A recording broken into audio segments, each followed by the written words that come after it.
Say something controversial. 3, 2, 1. Welcome to the Notnerd podcast. I forgot what I was saying. You threw me off. You ruined the counting. The whole show's gone. Okay. So one more time. Notnerd Podcast, episode 204. Not all heroes wear capes.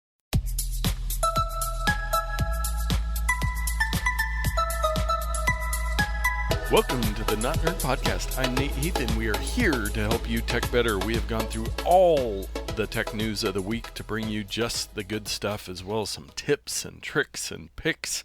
All of that here with me, as always, Mr. Dave Baylor. That is right, Nate. We have scoured the entire internet. Every single web page, website, web link. Yes. Every single one of them. Every week we do that. We scour it. It takes a lot of time. And we find just the gold. And we're happy to be here today. How's your week going?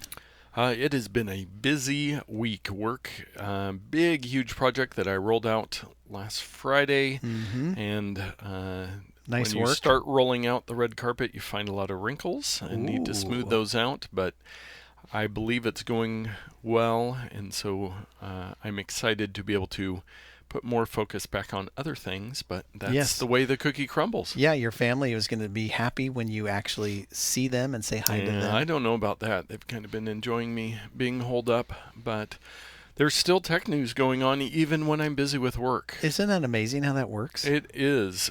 Some follow-up. The Amazon Echo Buds are out. Okay. And so these are their version of AirPods, if you will, a truly wireless earbud type device. They have no stem. They just stick right in your ear hole. And they look like, I don't know, a film canister sticking out of your ear hole. Yeah. And so I read some reviews, heard some people talk about them. Some people like them. Some people don't think they're that great. I do have a high school buddy that got some, and he's going to be doing some traveling soon.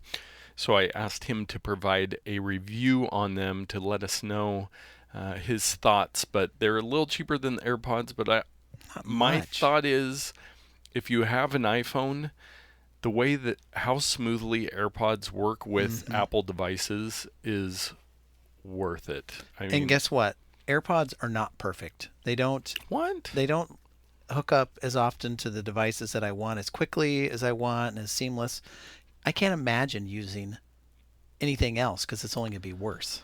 I know. You know what I mean? Yeah. Well, yeah. Having to go into the settings every time and do it.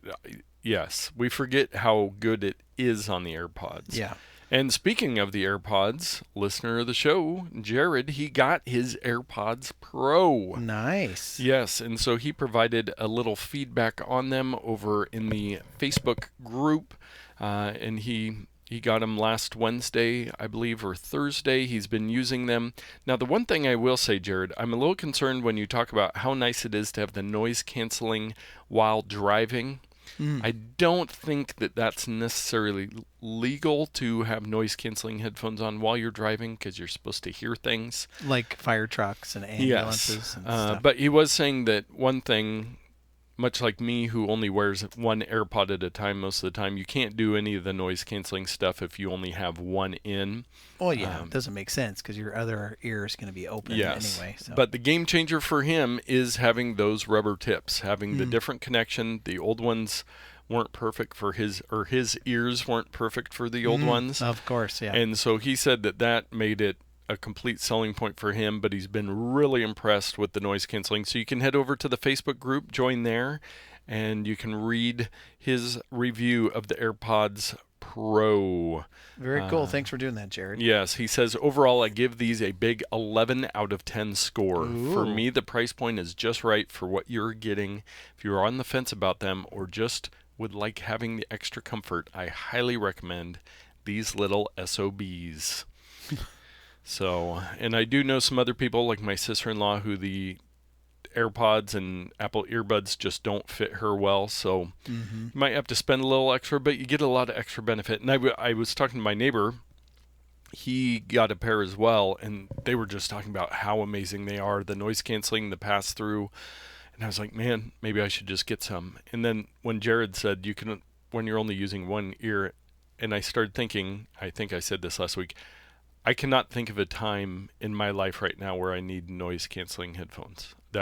It's just not part of my life. No. So if I go back to Uganda or something, maybe then I'll spring for them. I think I'm going to spring for them when my current ones break, which might be a year or two from now. That is true. Back to Amazon. Amazon Fresh, that's their grocery delivery service. Obviously, they own Whole Foods. They have some other food service. They used to charge you, in addition to Amazon Prime, I think it was $15 a month for the food delivery service. It is now free with Prime. And I think they've got it in over 200 cities or something now. So there's no monthly fee, but do you still have to pay a delivery fee for each order, or is it included in your price? I believe it is included in your Prime service now. So that's what you would be paying the $15 for before. So Amazon Prime just keeps getting better. And correction on the 200 cities, 2,000 cities. And it is available in Tualatin where I live. We haven't used that one, I don't think. We do use the Fred Meyer Kroger grocery delivery a couple times, but the pickup... You should give this one a try. We should. Some of the problem is Whole Foods tends to be a little spendier, but there are some things that I like to get there. Back to Apple. We're just going to ping pong this whole episode between Apple and Amazon. So the Apple TV Plus is out now. We were actually just previewing it on my phone before we started recording. But if you are a student and you have an Apple Music subscription for $5 a month, you also get Apple TV Plus for free. My guess is there's not a lot of college-age students that have this because they can't afford the $5 a month, and they're probably I call a misnomer on that. Well, I hear a lot of people talking about poor college students. Yeah. I was back at my college the other week, and there is a lot of kids driving really nice cars, and there's a lot of kids that have rich parents just because we were poor college students. Well, the thing is they don't have their own $5 things because they individually can't afford it, so they're using their parents' the family plan. Yeah, that could be true. But one of the things I heard, I believe, is John Gruber was talking about when we were talking. He was talking about some Spotify or something that he thinks back to when he was in college and how many CDs or records or tapes, depending on when you went to college, you would spend money on. So $5 a month to have access to everything. I would buy at least a CD a month. Easily. And I did the at $15 or $20, and I did the thing where you Columbia get, House or Random like House, whatever the and you have to buy like 3 CDs. BMI, those two, 12 for a penny.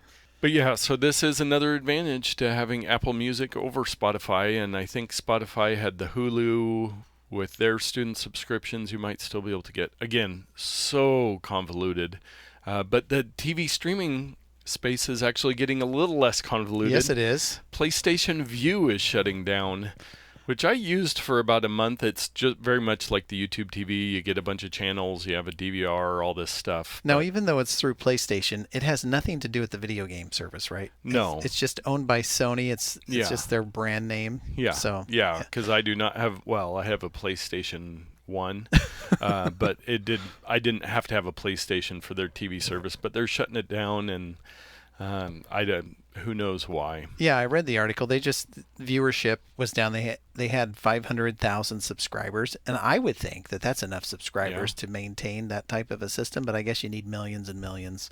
And so I think they saw the writing on the wall. They couldn't compete with Amazon, YouTube, Apple, everybody else, and so they just decided to get out while they're ahead. Yes. They couldn't find a buyer for it. So. Well, that makes sense.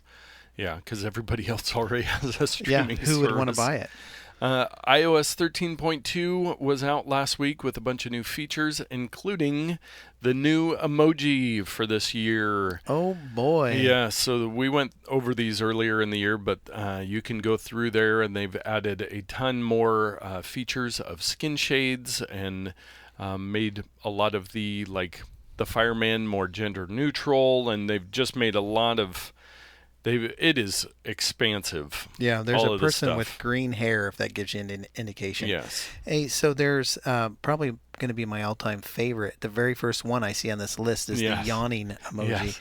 I can imagine just sending that to people like, I'm so tired of hearing you talk. Mm-hmm. Yes, the yawning emoji has been one of the ones with the most buzz. I'm still going to maintain, and I still do this, that all of the emoji skin tones should have all just been yellow, like original Lego minifigures, Yes. because it's a made up color of skin. It doesn't exist in the real world, and then they wouldn't have to have all these crazy variations. Just everybody's yellow.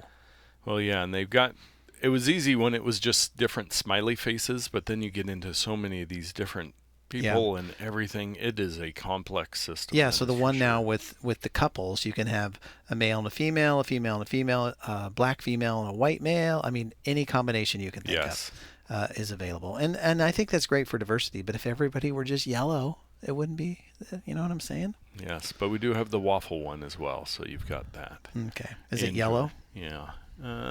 It is not. It is more tan. And it is round. It is not a square waffle. It is a round waffle, much like an Eggo. I wonder if they paid to get that product placement there. Maybe so.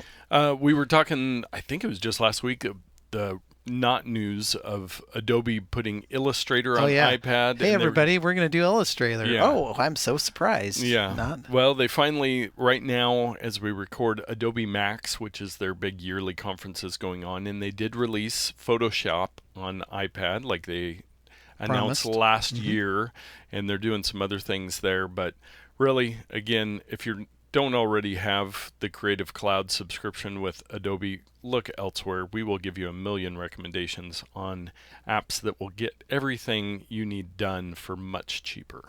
And that stupid odd pick of the week, or bonus pick the other week, of that mirror.co, that exercise mirror that was like $1,500. Yeah. Lululemon, which is a huge fitness brand, has invested a ton of money in this company for some reason. Why?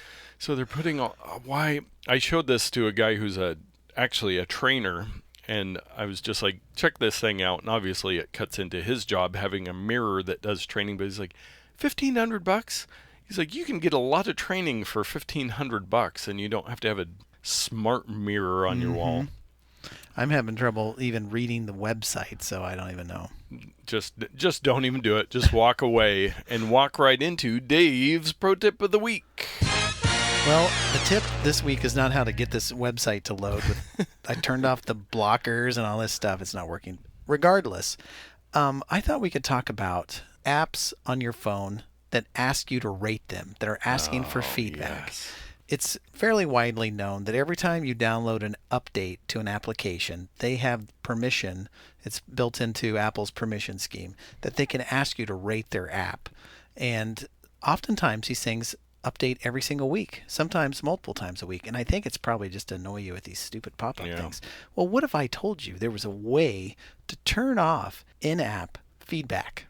Wow. Tell me more. What would you pay? What would you pay? A whole lot. For the price of free. I would pay attention. Yes. I'm going to tell you how to do this. So this is an iPhone only tip, and for iPads as well. First, you go into our old friend, the gray settings button with the gear on it. And inside the settings button, there's an entry titled iTunes and App Store. So you go there, and inside there's this magical toggle that says in-app ratings and reviews. When I was looking up information on this tip, I noticed that mine was turned on. And I have noticed that these things have been popping up. And so I don't know if it periodically turns back on, like if you do a system update or whatever, because I feel like I've turned this off in the past. Yeah. But anyway, in-app ratings and review, toggle that off. It says this setting helps developers and other users know what you think by letting apps ask for product feedback. Now, how many times have you been in this situation? You're like, oh, yeah, my friend Tyler wants to go to a movie. I'm going to open up the Regal app, and it's like, hey, do you enjoy It's like, I was really trying to do something. I don't go to your app unless I'm trying to do something, right? And so this will hopefully prevent that from happening. Now, I think the first time you download an application, it's going to pop that thing up. Yeah.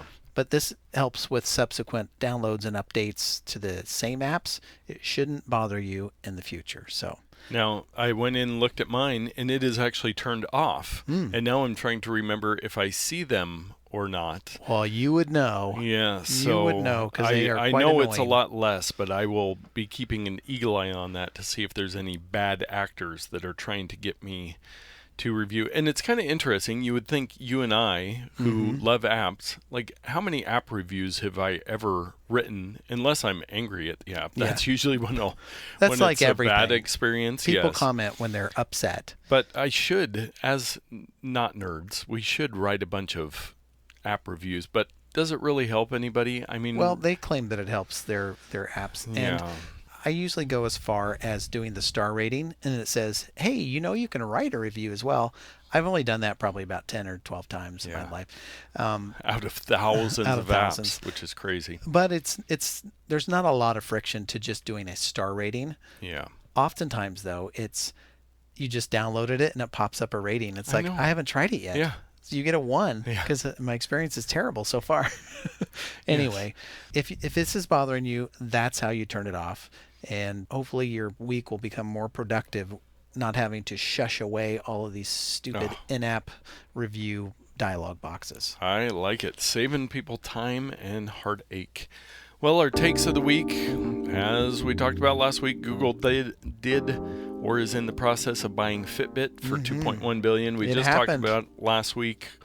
A lot of people are like, well, is this going to be a good thing or a bad thing? Nobody really knows yet because Google has bought a lot of things, and sometimes it goes well and sometimes it doesn't go that well. So that kind of made sense for both. The valuation, $2.1 billion, was pretty low for what it should have gone for. So it sounds like, much like you were saying, Fitbit was pretty desperate and they needed to do something because they're just getting eaten alive by Apple Watch. Yeah, I mean, it's a great concept. It's a great company. They did a lot of great things, but there's just no way they can compete with that. No. With the juggernaut that is Apple and Google and everyone else involved. Well, yeah, and then you have, for your hardcore outdoor people, the Garmin watches. I hear those talked about quite a bit, that they are, they're very rugged with some great GPS stuff in them. So the Garmin's kind of eating away on a different portion. But yeah, I contemplated getting one of the Garmin ones for my son because they had this really cool one. It's round, so it looks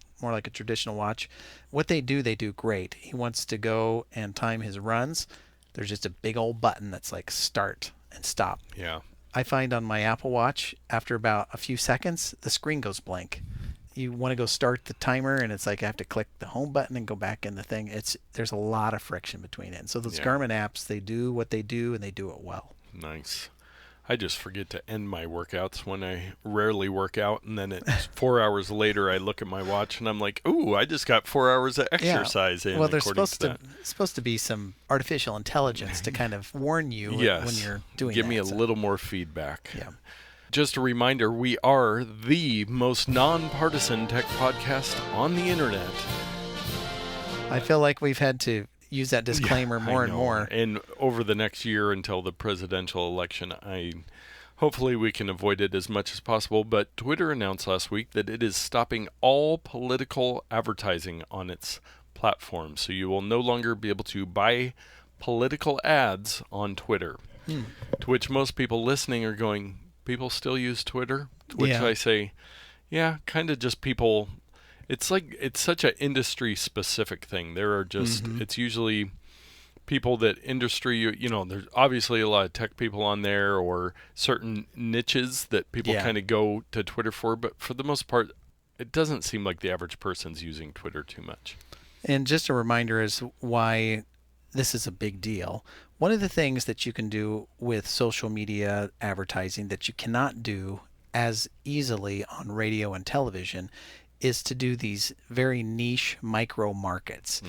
So for example, if I were a Democratic person, I could run a series of ads targeted to a very select few people that say one thing and then turn around and say something different to another group of people, and then the Republican candidates could do the same thing. And so one person could be receiving information from both parties that is wildly different from their neighbor down the street, depending on their ethnic background or their financial status or whatever. And so that's where it can kind of be really dangerous, and the political advertisers can really sway elections by doing this micro-targeting, because there's nothing to say they can't just bald-faced lie to everybody.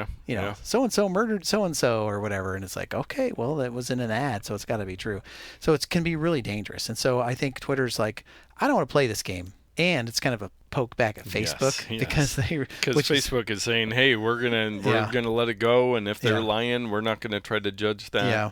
So if I had to pick, I would say none is better than this crazy convoluted scheme of trying to trick people into different opinions. Maybe it should be banned. Maybe politics should be banned. Yes. Let's just get rid of politics. The one thing I did hear that with Twitter banning it, the thing that it does hurt is, for one, super small candidates that can't run TV advertising. And then also, where do you draw the line of what's a political issue? So is the environment a political issue? Is smoking? So you pretty much have to turn off all of this stuff. But with Twitter, then everything's grassroots. It's get people listening and sharing individually to the same message so that everybody hears the same message. And so in that vein, the small people have just as much power as the big people because they're using the same platform. Now they don't have as big a reach because they don't have the celebrity status. And that algorithm won't like them as much. But so it's an interesting topic, and Twitter and Facebook are going opposite directions with it. They, from the numbers I saw, it's like less than a couple % of their total ad income. So it's not like Twitter isn't doing great on its own, but it's not like it's, hey, we're giving up 50% of our income to help solve this problem. It's pretty small, but hey, the less politics I see, the better. You found this story. A new lithium-ion battery technology could charge electric vehicles in 10 minutes. Yep. So I read this article a couple times, kind of fully understand it. And here's the skinny to save everyone out there a lot of trouble. So sit down, and we're going to the next 2 hours now. Electric vehicles, the batteries, they charge them. They hook them to these superchargers. It forces a lot of electrons into the material. It can damage them over time, yada, yada, yada. And they discovered that if they warm the batteries to a certain temperature, it's more susceptible to receiving that electric current, and they can force more current into that battery in that state. And so now the new batteries will warm the batteries to a certain temperature, do the charging, and then you're on your way. And all this can, what was it? You can charge up to 80% of your battery like in 10 minutes or something like that. It was crazy. And, this isn't going to happen overnight. No. But as new vehicles come out, maybe they could retrofit some of the current vehicles, or maybe there's a setting about battery temperature that they might be able to go back and say, oh, do this instead with software. I don't know. But it's breakthroughs like these that are really help lessen the gap between gasoline and electric vehicles. We were traveling this past weekend, and I stopped. It was in Washington State, so you have to get your own gas, right? And so I get out, I get to the pump, I put the thing in there, my card. We went into the station and grabbed some snacks or whatever. It was well over 10 minutes. It was probably a 15-minute stop.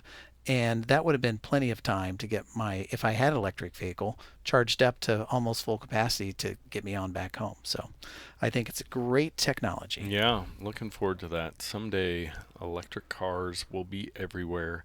I found this story it's kind of interesting. It almost made the bonus odd take of the week. Well, it's funny that I found this one about this nice battery technology for cars. And what's the one that you found? Yes. Here's the actual headline. Lo and behold, Japan's high-tech toilets bemuse fans. Oh, boy. It's just funny that we're interested in two different topics. Yes. So the Rugby World Cup is being held in Japan recently.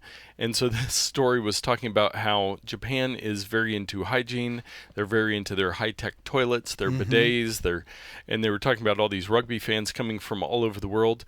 And you find this toilet that's got 15 buttons on it, all in Japanese. So you have no idea what you're doing with the toilet. Well, surely they have little icons or something, don't they? The one in the picture kind of has, it's like somebody sitting on the thing, and then there's like a stop one. So the one in the picture kind of has some English too, but they are very complex toilets. And so the article was basically just talking about how some people will really enjoy them and probably want one at home. And some people, if you can imagine, the general rugby player might get a little frustrated. So hopefully they didn't end up with a lot of broken Japanese smart toilets.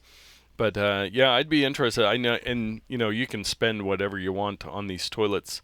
We might have even talked about them a couple times before. And I hope one of the pictures that's on the website isn't an actual toilet because there are just a bunch of these toilets sitting next to each other. It looks like that might be a store where you can purchase these toilets from somebody like Toto that range from $232 to $9,300 for these different toilets with all the features, with the heating, much like the car batteries and sprays and washes and maybe there's an optimal temperature for going to the bathroom so you can do it in 10 minutes. Yes, we're going to move on quickly from that one. My wife would buy that toilet. Yes. This one just came out today. I happened to see it and added it in. Microsoft's new Office app for iOS and Android combines Word, Excel, and PowerPoint. So you just have one app. You can do all 3 different kinds of documents in that one app instead of having to have 3 separate ones and trying to figure everything out. And I think that's great. Yeah. It's kind of come full circle because when Google Drive for iOS came out, you could open up your sheets, your docs, your slides, all the Google properties within the Google Drive app. Yeah. And then they split out Sheets and all this stuff. And it seems like Microsoft is kind of going the other way. They have all these separate apps. They're like, oh, now let's just put them all together into an Office suite. I don't know that there's a better way or a worser way. It's just the way it is. Yes, worser way. I went to an IT conference a couple years ago. It was at the Microsoft campus, and one of the speakers was talking about all the different mobile apps for Microsoft. So I went into the App Store while I was sitting there, and I think there's about 20 different apps for different Microsoft Office stuff and Microsoft accounts and online and this and that. So I ended up with like 20 apps, and I don't think I used any of them, but it's that great debate of, do you have the single use and have multiple apps, or do you try to put as many features as you can into one? Because as the listeners will know, we have many apps, and do we really need any more on our phone? Yeah, well, shout out to Microsoft because their Outlook app is phenomenal. Yeah. You can now go to Word and Excel online and use those tools completely free. You don't have to have an Office 365 subscription, and they work just like their desktop counterparts. So now's a great time to be an Office user without having to spend any money. So that's great. I like that. Our security and privacy story of the week. This could have made our bonus odd take as well. This is a great little story about the ransomware superhero of Normal, Illinois. Wow. Michael Gillespie, and he's a obscure program. This is what the article says from ProPublica. Thanks to Michael Gillespie, an obscure programmer at a Nerds on Call repair store, hundreds of thousands of ransomware victims have recovered their files for free. So we've talked about some of these stories where they're reverse engineering some of these ransomwares. I recently was talking to a lady. She didn't know that I did a lot of IT stuff, and she had a laptop that got ransomware. She just basically threw it out, went out, got a new computer, lost tons of files. I was like, well, don't you have a backup? And she goes, yeah, I had the backup drive connected to my computer. So it just encrypted all of those files. So she lost, 15 years of business files. She runs her own business. And it's just like, well, first of all, one backup is none backup. But second of all, we might be able to reverse that. Like, this guy sits in his basement at night and tries to reverse engineer ransomware stuff. And it tells his whole story about all the way back in high school and computers. And he's got a lot of extra time because he probably doesn't have a girlfriend or anything like that. He is married. Oh, okay. He is married. Sorry, that was stereotypical. Yes, that was. But he is just passionate about doing this. For a long time, he didn't even accept money. Now he's doing a little bit of licensing and some stuff because he kind of came on some financial hard times with health insurance stuff, which don't get me started. Yeah. Not all heroes wear capes, but in this case, Michael, he probably is wearing capes. Yes, he might be wearing a cape. But yeah, and I will quote the second to last paragraph. It's a fun little read to just kind of get to know what he's doing and how many people he's helped. Like it said, thousands and thousands and thousands of people. Gillespie hopes that someday his services will no longer be needed because businesses and people will have learned proper cybersecurity. He is quoted as saying, if the world had backups, then we wouldn't have ransomware. People, I've been telling you this. This guy's a genius, and he's saying the exact same thing as me. Yeah. If you have all your files backed up, you don't care about ransomware. Yeah. Cities, states, people, businesses, everybody, if you just have proper backups. You take your data and you put it somewhere else. Yeah. And then you live your life, and then you put that data somewhere else. It's not a... Oh, yeah. come on. I tell you, there's no excuse for cities, government agencies, whatever. Come on. Yeah. Come the freak on, is all I got to say. Yeah. This guy, there's a good chance he can help you, but it's not guaranteed. So just have a good backup, and then you'll be much better off. Well, finally, we'll get to the real bonus odd take of the week. This one, I saw it was being advertised to me on Instagram. It's a Kickstarter for the SwitchBot curtain. Now, I'm just laughing because before you get started, Yes. I was like, what is this thing? And I looked to see what SwitchBot was. And you had talked about this a long time ago, I think. it was a similar product. Okay. But yes, So the Switchbox is a deck of cards shaped device with a little finger button that pokes out and will physically turn on and off a switch. Yeah. It's the most ridiculous thing does ever. it turn it on and off? Because I think it's only on one side, so it can only turn it on or turn it off unless you install two of these things on either side of your switch. I think it's smart enough to go the other way. But anyway, tell us about their new creation. Yes, so this is their new product. It is called the SwitchBot Curtain. Make your curtains smart in seconds. Now, the original advertisement I saw on this, it just showed a shower curtain. And so I was like, That would be who on awful. earth needs a smart shower curtain opener and closer? Maybe a handicapped person. But it's like there are other options available. They're not going to be getting into if they can't get around the curtain, they're not taking a shower. Yeah. I don't care who you are. Maybe so. So from that perspective, I was like, this thing is ridiculous. Then I was watching some of the videos, and they do have it. So what it is, it's a little, I don't know how you'd even describe that thing. Bigger than a deck of cards. A little bigger than a deck of cards. And it hooks onto your curtain rod, and then you can control it with Alexa or any device to roll your curtains open and close. Now, for a curtain, I can understand that. Yeah. There are smart curtains that cost a lot of money and can be very complex. And this is a solution to that. Yes. If you go and want to do a smart curtain, that you could spend thousands of dollars. Yes. But why spend thousands of dollars when you can have the SwitchBot curtain? Yeah. And so, shower curtain, dumbest thing I've ever seen. Regular curtains, if it works well. Yeah. And it does look like they have some history with their other product. Now, I don't know the feasibility of their first product, the actual SwitchBot, but the SwitchBot curtain, you will pay on the Kickstarter. There's the single pack early bird pricing of $69. And then it goes up from there for different options. But it does work with Alexa, Google Assistant, Siri shortcuts, IFTTT. It seems to be getting some good praise. They have currently raised $334,000 of their $20,000 goal. So Wow. it seems There's a like people demand. are liking what they see. And just to explain it more, it's this, let's say it's the size of a tumbler or a mug. Yes. And it's got two little hooks at the top that can be configured differently depending on your type of curtain rod. And then at the very top of this device is a roller wheel. This kind of has a concave top to it so that it rolls right along the rail that controls your curtains, and it'll snap onto the end of your curtain. It just rolls back and forth across. And I saw in the video there's even a solar power option. Yeah. There's a light sensor so that if you want it to close in the day and then open up at night or vice versa, you can do that. So it seems pretty complicated and pretty neat. And at least the examples that I saw, if you have standard curtains at your home, it probably would work. Yes. Yeah. The worst thing they ever did for themselves was on that Instagram ad having a shower curtain. Because Yeah. I was just like, I can't think of who Yes. on earth would need this. But otherwise, yeah, it does look to have some great features. You can check out a link in the show notes if you'd like. You can also check out our picks of the week. So I've been teasing this for a while, at least to you. Yes. I've downloaded a couple Match 3 apps. Now, Yeah. I talked about Grindstone a couple Yep, weeks ago, which is a Match 3 and more app, and it's on Apple Arcade.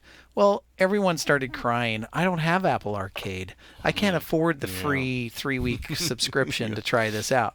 So what about me? Well, dear listener, I have not one, but 2 apps to share with you. Wow. And why are there 2?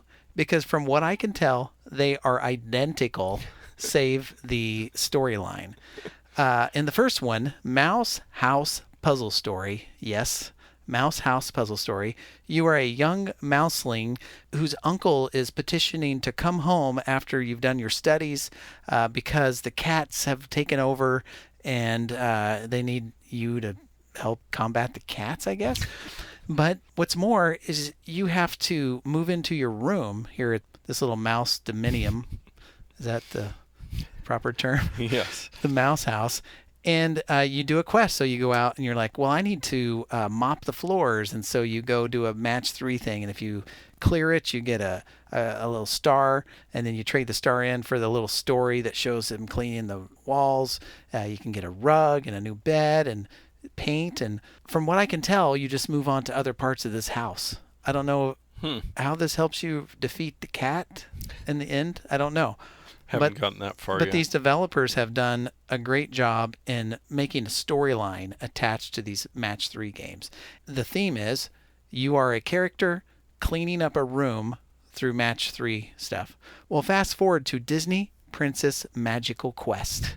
You are an observer who comes in and finds Princess Jasmine in a state of array. There's been a storm and the ballroom is in a state of disarray and needs, you guessed it, cleaned up. Just like the mouse game. You go and do some tiles and you get some type of thing that you trade in for part of the storyline that cleans this. And then, Aladdin comes along later and helps out. Ooh, there's a bigger thing at stake. The storm outside was a magical storm. And it's affecting more than just Agrabah. It's affecting the world of Beauty and the Beast and of Cinderella and whoever else Disney princesses. And so you get to visit these magical lands and clean up ballrooms. That's what you do. You clean up ballrooms. Wow. So I know I sound a little bit down on these games because they're the same game. Yeah. They have the same mechanics.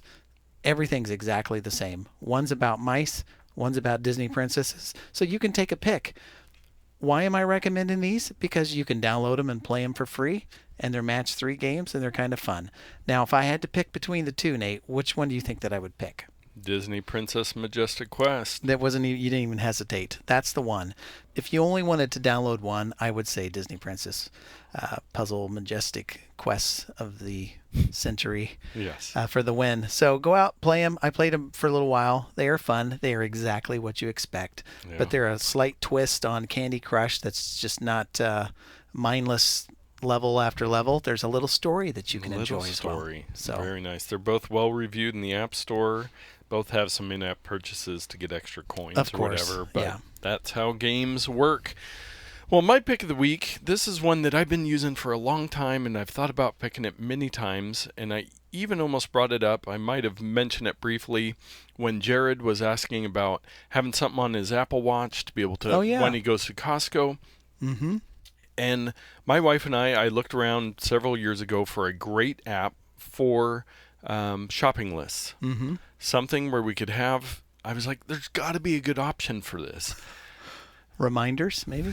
So we've tried a couple different apps. We, both of us share the responsibility of grocery shopping. We do the online stuff, all these different things. Well, we've been using this app called AnyList. And it's kind of built around doing shopping lists. So they have some built-in, one of the things I like on this, the way I've used it over like Apple's reminders, is it'll kind of pre-populate food types and organize them by, areas of the store, which I'm always liking to have, kind of the layout of your store so you can group all the dairy together and produce together. This is why you use that Amazon thing. You don't have to go to the store at all. Well, yes, that's true. But even if you're shopping online, being able to look through the list, which I think Amazon will do list. But anyways, AnyList. And it's just a really great thing. Shares them back and forth. Works instantly. You can get notifications. All of that. We've been using it for years. And the other day I was thinking about it and I was like, man, I'd really like, because there's an Apple Watch app, and I open it and it says you must be an AnyList premium subscriber to be able to use the Apple Watch app. And I'm like, man, I could never pay for this. I could never pay $1 a year or whatever it is. Yeah, so I went and looked at the premium. So for $14.99 a year, I just signed up for it. I said, you know what? to have it on my watch. I was going grocery shopping yesterday. To have it on there, you can scroll through the list. You can click to tap things off of there. It also has some other great features. There's a web version. There's even a Mac and Windows app that you can download to be able to do your shopping list stuff.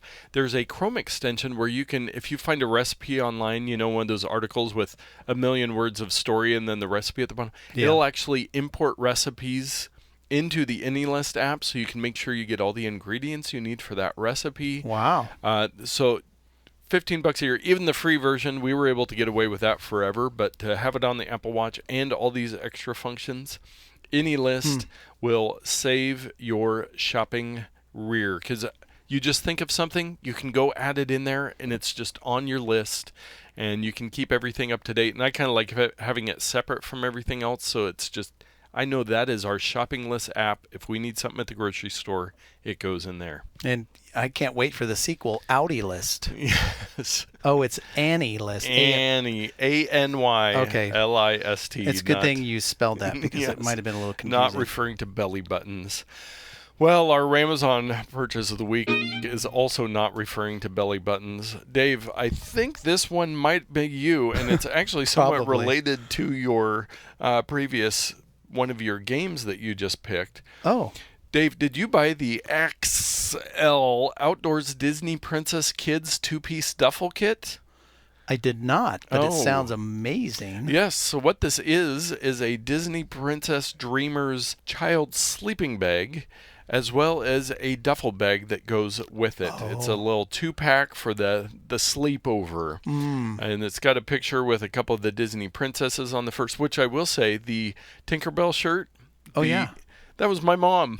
She came over wearing it the other day, and I go, "You're the one that bought the Disney Tinkerbell shirt." So thank you, Mom, for using Amazon.notnerd.com, our affiliate link, to help give us a little kickback on that. That's amazing. Yes. Now, I had one of these princess sleeping bag combos. Or what are the pouch? What does it come with? A backpack? This one comes with a duffel. Oh, a duffel bag. Yeah, I had one of these as a kid, and I used to show up to sleepovers with it. Yeah. Some of the kids kind of looked at me kind of funny, but that was okay. We're progressive. Yeah. Area of the country there in Midwestern Kansas. So true. Yeah. Regardless, you're probably going to ask me what I'd pay for this. Yeah. So this is Disney licensed. It's got a couple of the princesses on there. It says outdoors. I don't know, looking at the sleeping bag, if I'd use it outdoors. Well, I've got a price for you. I think this thing is $18.98. And you may say that's too high or that's too low, but I'm thinking for a child's sleeping bag with a duffel bag, $20 is all I'm going to spend. So $18.98 is what I'm going to go for. Yeah. Well, that I would agree on that, but this is $27.95. You have to remember, you got that Disney licensing premium on there, much like the Tinkerbell shirt.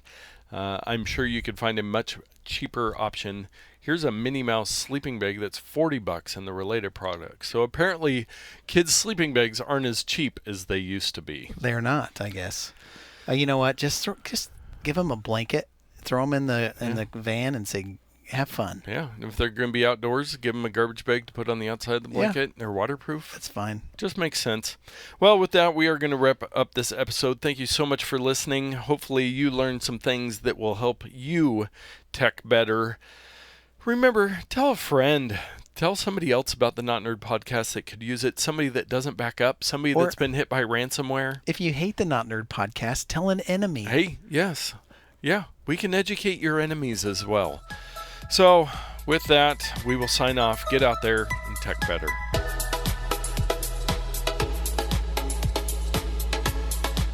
For just over $1 a year, and both my wife and I can use it. $1 a month. $1 a month, yes. So, $12.99 a year. So for 14